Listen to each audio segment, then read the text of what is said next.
우리에게 쉼을 주시는 하나님, 이 새벽 모든 생명이 주님의 위대하심을 찬양합니다. 어제 저녁 지쳤던 몸 이끌고 잠자리에 누웠으나 이 아침에는 새로운 활력으로 일어나게 하셨으니 하나님의 은혜입니다. 우리에게 낮을 주시어 일하게 하시며 밤을 주시어 쉼을 갖게 하시는 하나님, 우리로 하여금 하나님의 오묘하신 창조의 질서를 늘 마음에 새기며 하루를 살게 하여 주시옵소서. 오늘 우리에게 주신 이 하루가 우리의 인생에서 값진 하루가 되기를 원합니다. 늘 지나가는 시간의 연속 같지만, 늘 맞이하는 또 다른 하루 같지만, 오늘만큼은 우리의 인생에서 큰 행복의 자국이 남는 그런 복된 하루가 되게 하여 주시옵소서. 우리의 사업, 우리의 가정, 우리의 교회, 우리가 만나는 사람들 속에 멋진 축복이 가득 숨겨진 그런 하루가 되게 하여 주시옵소서.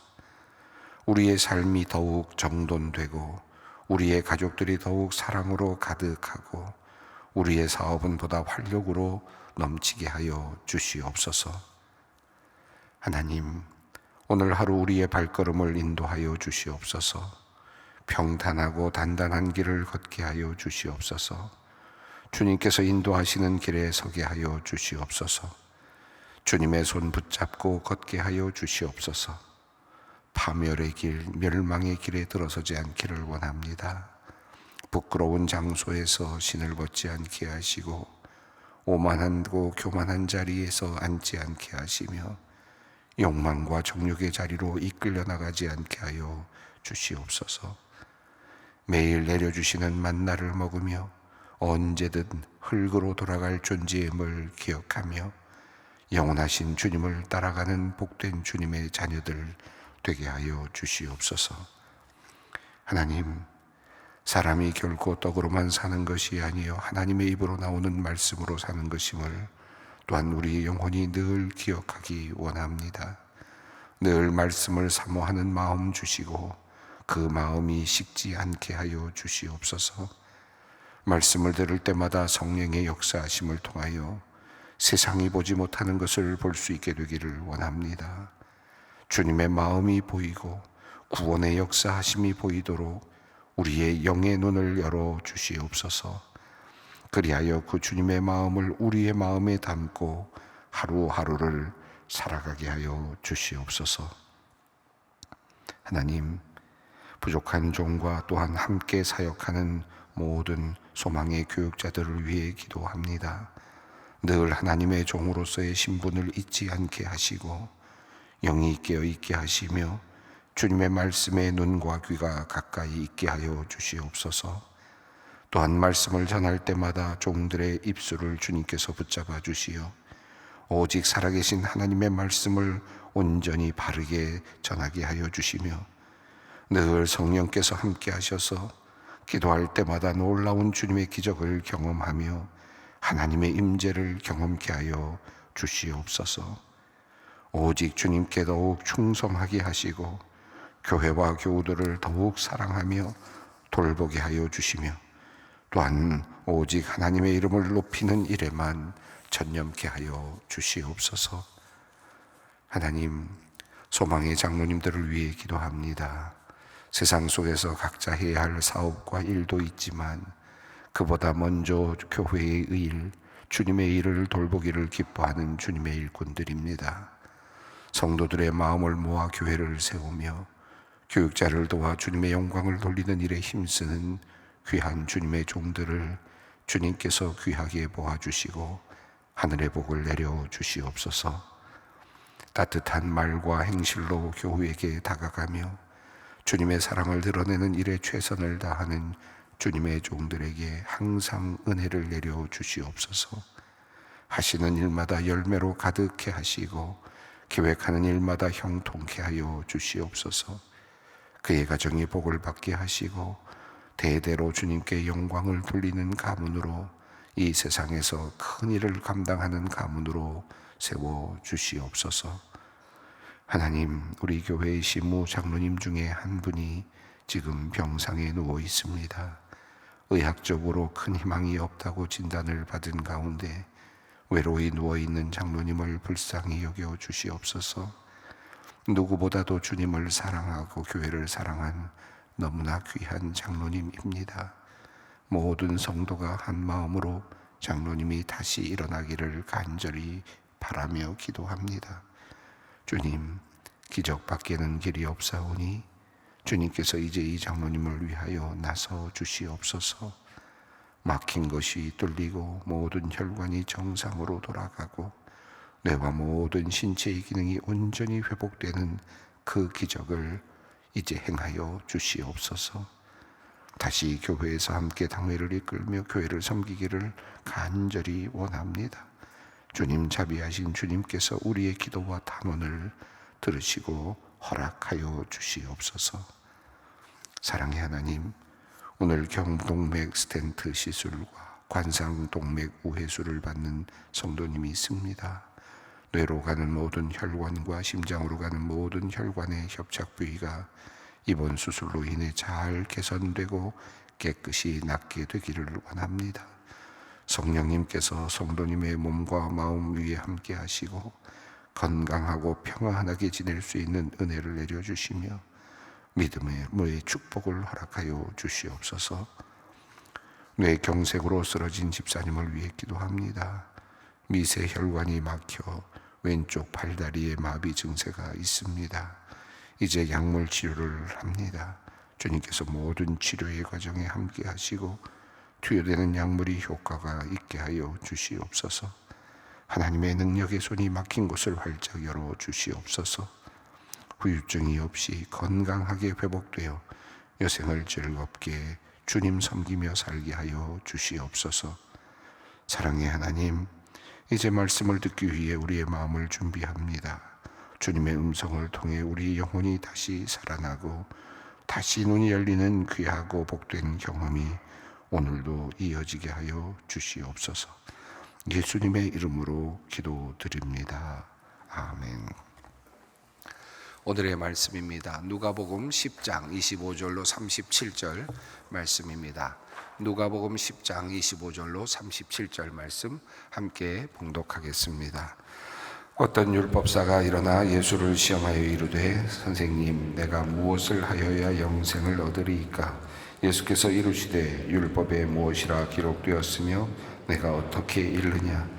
대답하여 이르되 내 마음을 다하며 목숨을 다하며 힘을 다하며 뜻을 다하여 주 너의 하나님을 사랑하고 또한 내 이웃을 내 자신같이 사랑하라 하였나이다. 예수께서 이르시되 내 대답이 옳도다. 이를 행하라. 그러면 살리라 하시니 그 사람이 자기를 옳게 보이려고 예수께 여짜오되 그러면 내 이웃이 누구니이까? 예수께서 대답하여 이르시되 어떤 사람이 예루살렘에서 여리고로 내려가다가 강도를 만나매 강도들이 그 옷을 벗기고 때려 거의 죽은 것을 버리고 갔더라. 마침 한 제사장이 그 길로 내려가다가 그를 보고 피하여 지나가고 또 이와 같이 한 레위인도 그곳에 이르러 그를 보고 피하여 지나가되 어떤 사마리아 사람은 여행하는 중 거기 이르러 그를 보고 불쌍히 여겨 가까이 가서 기름과 포도주를 그 상처에 붓고 싸매고 자기 짐승에 태워 주막으로 데리고 가서 돌보아 주니라.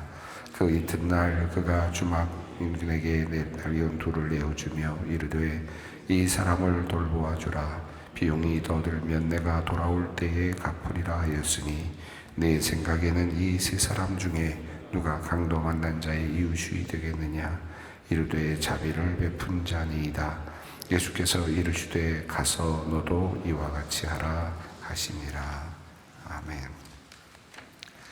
우리 어제 읽은 본문 말씀에서 우리는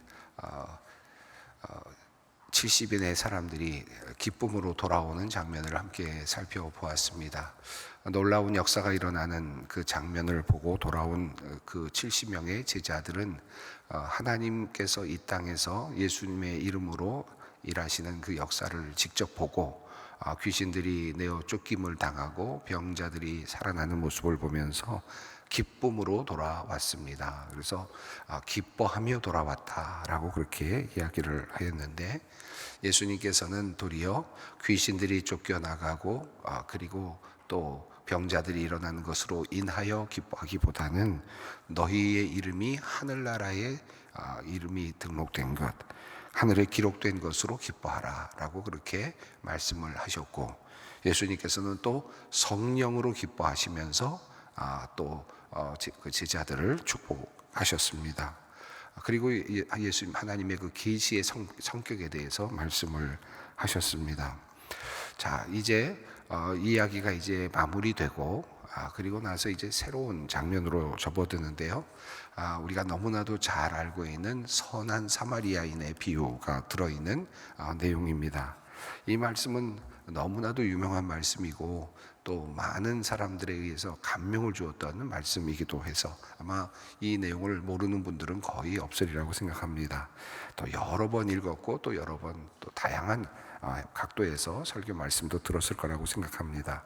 자, 오늘 누가복음, 다른 공간복음에도 나오는 내용입니다만은 조금씩 다르게 표현은 되어 있지만 강조점들이 조금 다르게 표현되어 있는데, 오늘 이 본문은 율법 교사가 예수님께 나와서 예수님을 시험하려고 지금 묻는 장면에서부터 이야기가 시작이 됩니다. 자, 25절 말씀을 읽겠습니다. 어떤 율법 교사가 일어나 예수를 시험하여 이르되 선생님, 내가 무엇을 하여야 영생을 얻으리까? 자, 이 율법 교사는 지금 예수님께 나와서 묻는데요. 그 의도가 그 안에 설명이 되어 있습니다. 그러니까 예수님에 대해서 호의적인 태도를 가지고 나온 것은 아닌 것은 분명합니다. 뭔가 알고자 하는 마음도 있지만 또 시험을 하려고 하는 그런 의도도 있다라고 그렇게 성경은 그렇게 이미 그 의도를 파악하고 말을 하고 있습니다. 선생님, 내가 무엇을 하여야 영생을 얻으리까? 라는 이 말 자체, 또 이 질문 자체는 매우 중요한 질문이고 또 물어야 될 질문이겠지만, 그러나 그의 태도는 지금 시험하는 태도입니다. 우리가 어떤 질문이든지 질문을 던질 수 있고 또 좋은 질문을 던지는 것도 중요하죠. 그리고 좋은 질문이 있습니다. 정말 좋은 질문, 꼭 필요한 질문, 그런 질문들이 있지만 그 질문을 던질 때의 태도도 매우 중요합니다. 늘 때로는 시험하고자 하는 마음으로, 또 믿지 않으려는 태도로, 또 거부하려는 마음으로 질문을 던질 때가 있죠. 특별히 우리가 전도를 하다 보면 안 믿는 사람들에게 예수님에 대해서 이렇게 이야기를 하고 전도를 하다 보면 꼭 질문을 던질 때가 있습니다. 그런데 그 질문을 던지는 그분의 마음이 거부하려는 마음, 어떻게든지 비난하려는 마음, 뭔가 문제를 잡아내려는 그런 마음으로 그런 질문을 던질 때가 있죠. 사실 그런 질문을 던지는 것은 그 진리에 접근하기 어려운 그런 것이라고 할 수 있겠습니다. 지금 율법 교사 역시 예수님까지 앞에까지 나왔습니다. 그리고 예수님 앞에 나와서 질문을 던지고 있습니다. 그러니까 어찌 보면 아주 최고의 찬스라 그럴까요? 기회를 얻은 거죠. 율법 교사가 지금 율법에 대한 전문적인 지식을 배웠고 전문적으로 율법을 가르치고 있는 지금 그 사람, 서기관입니다. 또 율법 교사라고 이렇게 표현이 되어 있는데, 율법을 전적으로 연구하는 사람이 이제 율법의 완성자가 되시는 예수님을 만난 겁니다. 그리고 그 율법의 완성자가 되실 그 예수님을 만나는 것도 참 인생에서 대단한 일인데, 그 예수님 앞에 나와서 질문을 던질 수 있는 기회를 얻었고, 그 질문에 대한 답을 하시는 예수님의 그 답을 들을 수 있는 절호의 기회를 얻은 것이라고 할 수 있겠습니다. 자, 그러니까 율법 교사는 자기 자신의 가장 전문 분야에서 지금 최고의 사람에게, 최고의 분에게, 율법을 완성시킬 그분에게 지금 그 질문을 던지는 거니까 엄청난 행운을 만난 것이다라고 할 수 있겠는데, 그런데 그의 태도는 지금 예수님을 시험하고자 하는 태도입니다. 이미 이 말 속에서 그가 원하는 것을 얻을 수 없겠구나라는 그런 암시가 들어 있습니다. 아쉽죠. 예수를 만나고 실패한 사람이기도 하고, 제가 언제 설교를 이 본문으로 하면서 우리 교회에서는 하진 않았습니다만 언젠가 제목으로 예수를 만나고 실패한 사람이라는 제목으로 제가 설교했던 기억도 나는데, 예수를 만나고 예수님께 질문도 던지고 했던, 그럼에도 불구하고 결국 실패로 끝났던 그런 한 사람의 이야기입니다. 자, 율법 교사는 지금 예수님께 무엇을 하여야 영생을 얻겠습니까? 사실 굉장히 중요한 질문을 던졌습니다. 물론 여기에 질문의 방식 여러 가지로 또 해석도 다양하겠습니다만, 우선 저는 선생님, 우리가 무엇을 하여야 영생을 얻겠습니까? 라고 이렇게 질문을 던지는 그 자체는 매우 중요한 질문을 던졌다고 할 수 있겠습니다. 자, 26절입니다. 예수께서 대답하시죠. 예수께서 이르시되 율법에 무엇이라 기록되었으며 내가 어떻게 읽느냐. 자, 예수님께서는 아주 율법 교사에게, 정말 그 율법 교사에게 접근하시듯이, 학자에게 학자적으로 접근하시듯이 예수님께서는 이렇게 또 학자적으로 접근을 하십니다. 우선 율법 교사이기 때문에 내 전공에 대해서 묻는 거죠. 자, 네가 전공하고 있는 그 율법, 네가 너무나도 잘 알고 있는 율법, 네가 전문가라고 할 수 있는 자부하는 그 율법에 무엇이라고 쓰여 있느냐? 어떻게 하면 영생을 얻는다고 어떻게 하면 영생을 얻는다고 율법은 말하고 있느냐라고 이제 묻습니다. 자, 그 다음에 또 하나는 내가 어떻게 읽느냐, 해석의 중요성에 대해서까지도 예수님께서 짚으십니다. 자, 율법이 어떻게 말하고 있느냐, 그리고 그것을 어떻게 너는 읽느냐, 다시 말해 어떻게 그것을 해석하느냐. 율법 교사가 하는 일이 두 가지 아닙니까? 율법에 쓰여져 있는 그 내용을 확인하는 것, 첫 번째. 그리고 두 번째는 그것을 해석해 주는 일. 율법 교사의 일입니다. 그러니까 지금 26절에서 말하고 있는 이 말씀은 두 가지 율법 교사가 마땅히 해야 되는 일, 지금 그리고 그가 그의 직업으로서 하고 있는 일에 대해서 묻고 있는 것이죠. 자, 율법은 뭐라고 되어 있고, 그리고 너는 그것을 어떻게 읽고 해석하느냐라고 묻습니다. 자, 도리어 예수님께 물음을 던졌던 이 율법 교사는 도리어 역으로 질문을 당하게 되었습니다. 자, 그러자 이제는 전문가인 율법 교사가 이제 드디어 자기 자신의 그 전공 영역 안에서 자기가 이제 대답을 하는 거죠. 그러니까 뭐 정답에 준하는 대답을 할 수밖에 없겠죠. 우선 율법을 충분히 연구한 사람이고, 율법의 어떤 내용이 이 주제와 관련되어 있는지 잘 알 것이고, 또 자기 자신도 그것에 대해서 해석을 했기 때문일 겁니다. 그 대답, 정답이 나옵니다. 27절입니다. 대답하여 이르되 내 마음을 다하며 목숨을 다하며 힘을 다하여 뜻을 다하여 주 너희 하나님을 사랑하고 또한 내 이웃을 내 자신과 같이 사랑하라 하였나이다. 예, 정답입니다. 그야말로 율법 교사답게, 율법 학자답게 그 내용을 콕 집어서 대답으로 만들었습니다. 두 가지죠. 하나님을 사랑하라, 그리고 이웃을 사랑하라. 이것이 영생의 길로 가는 바로 그 방법이다라고 하는 것. 그는 그렇게 가르쳤고, 율법 교사는 또 그렇게 해석을 하고 있습니다. 근데 하나님을 사랑하라라는 말 앞에 율법에 따르면 내 마음을 다하며 목숨을 다하며 힘을 다하며 뜻을 다하여 라는 표현이 있습니다. 그렇게 주 하나님을 사랑하라. 그러니까 주 하나님을 사랑하라 하는 말 앞에 붙어 있는 많은 이런 형용사적인 내용들이 사실 굉장히 부담스럽고 인간이 해낼 수 있는가 하는 질문이 던지는 내용들입니다. 내 마음을 다하고 완전한 마음으로, 온전한 마음으로, 100%의 마음으로 목숨까지도 내어놓으며 힘을 다하여, 그리고 뜻을 다하여, 힘과 뜻과 모든 것을 다 집중해서 하나님만을 사랑하라. 이게 사실은 가능해 보이진 않지만, 그러나 율법은 그렇게 말하고 있습니다. 주 너희 하나님을 사랑하라. 두 번째는 내 이웃을 내 자신과 같이 사랑하라 라고 하는 말씀입니다. 사실 이 말씀도 그렇습니다. 내 이웃을 내 자신과 같이 사랑하라. 이 내 자신과 같이 사랑하라는 이 말씀은 우리가 도달하기 어려운 말이죠. 그러니까 그래서 자기가 가지고 있는 모든 것을 다 버리고 주를 따르라, 또 사랑하라고 하는 이런 말씀을 예수님께서 하시는데, 그 말씀은 다른 복음서에서 나오는 말씀이죠. 내 이웃을 내 자신과 같이 사랑하라. 네가 너를 위해서 너의 어떤 그 재물이 따로 남겨져 있으면 너는 내 자신과 이웃을 똑같이 사랑하는 게 아니다. 나만을 위한 재산이 남아 있다면 너는 너의 이웃을 내 자신과 같이 사랑하는 게 아니다. 그러니까 내 이웃을 내 몸과 같이 사랑하라는 이 말은 정말 어려운 사실 주문이기도 합니다. 그냥 뭐 피상적으로 그냥 이웃을 내 몸과 같이 사랑합니다. 내 몸이라고 생각하고 사랑합니다. 그런 게 아니라 너와 내가, 이웃과 내가 전혀 구별이 없는 상태로 만들라는 것인데, 그거는 사실은 불가능해 보이는 말씀이기도 합니다. 어쨌든 율법 교사는 율법에 나와 있는 내용을 그대로 설명을 했고 또 정말 정답을 이야기했다고 할 수 있습니다. 그러자 예수님께서는 거기에 대해서 거침없이 답을 하십니다. 28절입니다.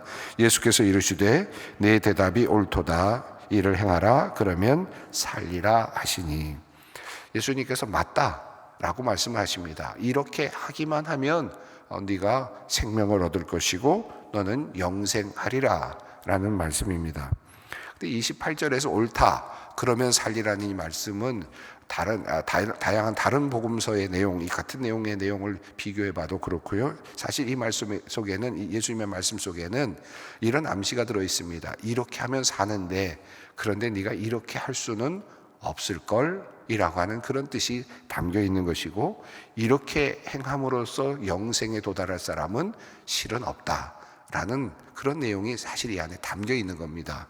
그러나 지금 율법 교사는 지금 그 하나의 그 개념을 가지고 와서 그것을 지금 이야기하고 있기 때문에 예수님께서는 그 개념에 대해서 지금 답을 하고 있고, 그리고 거기 답에 대해서 지금 예수님께서는 거기에 대한 그 이론적인 그런 이야기를 합니다. 그래서 옳다 이 말대로 하면 된다. 그런데 행하라, 그것을 행하라. 그러면 살리라 라고 이렇게 말씀합니다. 앞서서 예수님께서 제자들을 놓고 기도하시면서 이 하나님의 계시가 어떤 다른 것을 통해서 오는 것이 아니다 라고 말했습니다. 슬기롭고 지혜 있는 자들에게는 숨기시고 어린아이에게는 나타내심을 감사합니다 라고 얘기를 하면서 하나님께 감격하며 기도를 드리셨죠.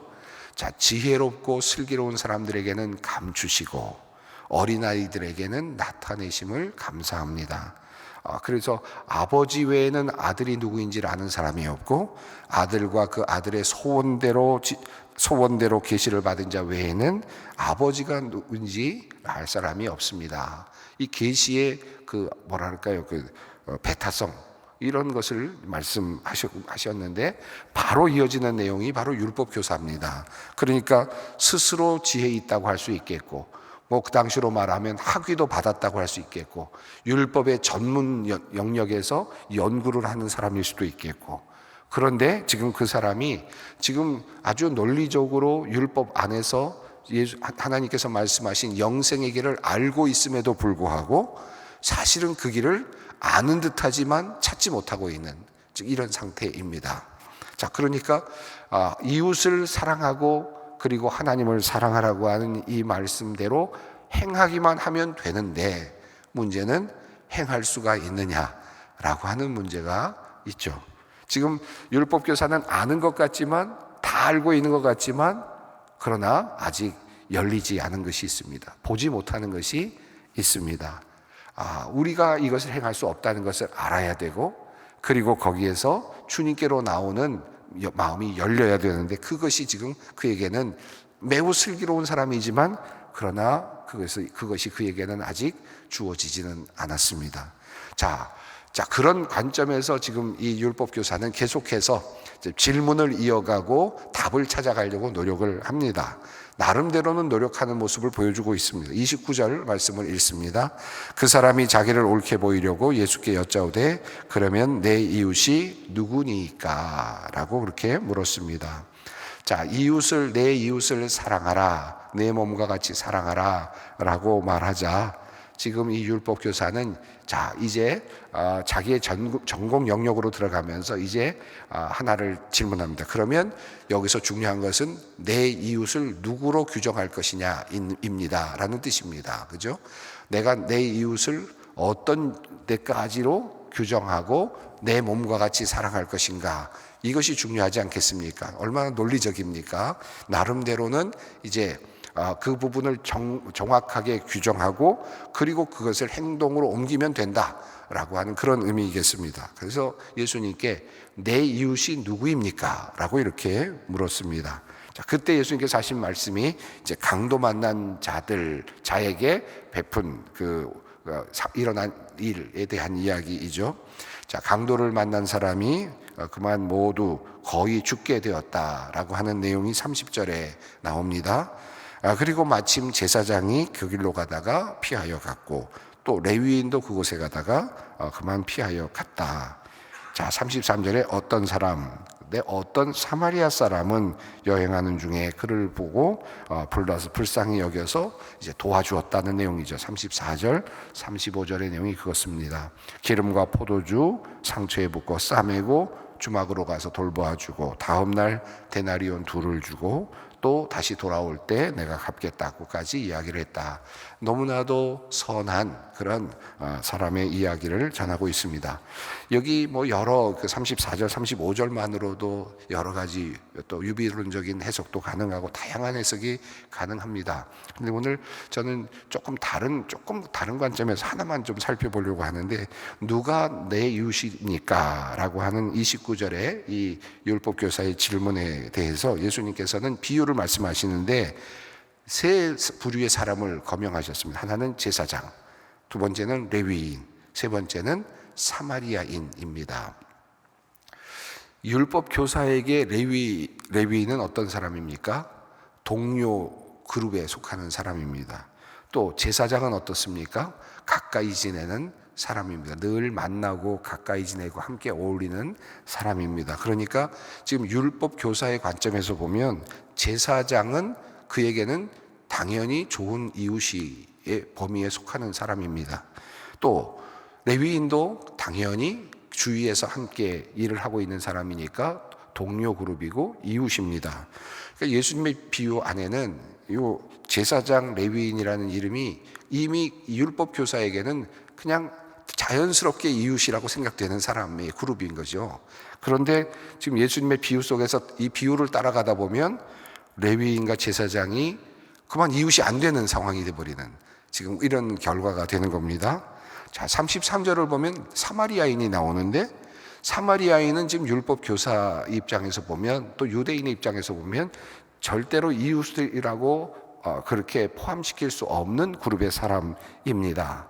자, 그런데 예수님께서는 슬그머니 그 자리에다가 사마리아인을 갖다 집어넣은 거죠. 그리고는 이야기를 풀어갑니다. 그리고 결과적으로는 예수님께서 묻지 않습니까? 이 세 사람 중에 누가 강도 만난 자의 이웃이 되겠느냐? 라고 질문까지도 바꾸어서 말씀을 하십니다. 이 이야기를 따라가다 보면 율법교사는 어떻게 대답을 해야 됩니까? 누가 그들의 강도 만난 자의 이웃이냐라고 했을 때 레위인입니다 라고 말할 수가 없게 된 거고, 또 제사장입니다 라고 말할 수도 없게 된 것이고, 결과적으로는 사마리아인입니다 라고 대답을 해야 되는 상황에 도달한 겁니다. 그렇잖아요? 근데 사마리아인이라고 말하기에는 율법교사가 그렇게 도달하는 순간 지금까지 사마리아인들에 대해서 배척해왔던 자기의 태도와 분리되는 상황이 되는 겁니다. 자, 그러니까 37절에서 뭐라고 대답을 합니까? 그는 자비를 베푼 자니이다 라고 둘러서 대답을 합니다. 그러니까 이 자비를 베푼 자입니다 라는 이 말은 이 율법교사에게 있어서는 깨달음이 아니라 둘러대는 말입니다. 내 이웃으로 사마리아인을 여전히 받아들이지 못하고 있는 그런 모습의 그런 태도가 37절에 나타나고 있다라고 저는 그렇게 보여집니다. 이르되 자비를 베푼 자니이다. 깨달음이 아니라 깨달음이 아니라 사마리아인은 아직도 자기 안에서 받아들이지 못하는, 그래서 자비를 베푼 자이니이다 라고 대답을 하죠. 예수께서 이르시되 가서 너도 이와 같이 하라 라고 예수님께서는 말씀하십니다. 누가 내 이웃이 되는가? 여전히 우리는 그것을 나누려고 합니다. 그리고 동료 그룹들, 함께하는 사람들, 가까이 지내는 사람들. 그런데 예수님께서는 네가 원수라고 생각하는 사람들이 바로 너의 이웃이다 라고 하는 말을 하고 계시는 거죠. 그 외에도 다양한 이 말씀의 내용이 선한 사마리아인의 비유에 다 들어있어서 여러분께서 이미 많은 묵상들 하셨겠습니다만은 조금 묵상하지 않았을 법한 내용을 오늘 여러분에게 말씀을 드렸습니다. 제사장 그리고 레위인, 너무나도 가까운 이웃들, 그런데 그것을 넘어서서 원수라고 여기는, 저 사람은 절대로 이웃이 아니다 라고 생각하는 그 사람까지도 너에게는 이웃이다. 그리고 사실은 예수님은 누가 이웃인가에 대해서 결과적으로는 한정하지 않으셨습니다. 도리어 네가 이웃이 되라, 참 이웃이 되라고 그렇게 말씀을 하십니다. 오늘 이 선한 사마리아 비유 말씀을 붙잡고 이제 자비를 베푼 자니이다라고 말하는 멋진 말처럼 보이지만 사실은 그 자리에 내가 정말 사귀고 싶지 않은 저 사람이 나의 이웃입니다 라는 그 대답이 사실은 들어가야 되는 자리다 라는 것을 생각하면서 우리 기도의 자리로 함께 나아갑시다. 하늘에 계신 우리 아버지, 아버지의 이름을 거룩하게 하시며 아버지의 나라가 오게 하시며 아버지의 뜻이 하늘에서와 같이 땅에서도 이루어지게 하소서. 오늘 우리에게 일용할 양식을 주시고 우리가 우리에게 잘못한 사람을 용서하여 준 것 같이 우리의 죄를 용서하여 주시고 우리를 시험에 빠지지 않게 하시고 악에서 구하소서. 나라와 권능과 영광이 영원히 아버지의 것입니다. 아멘.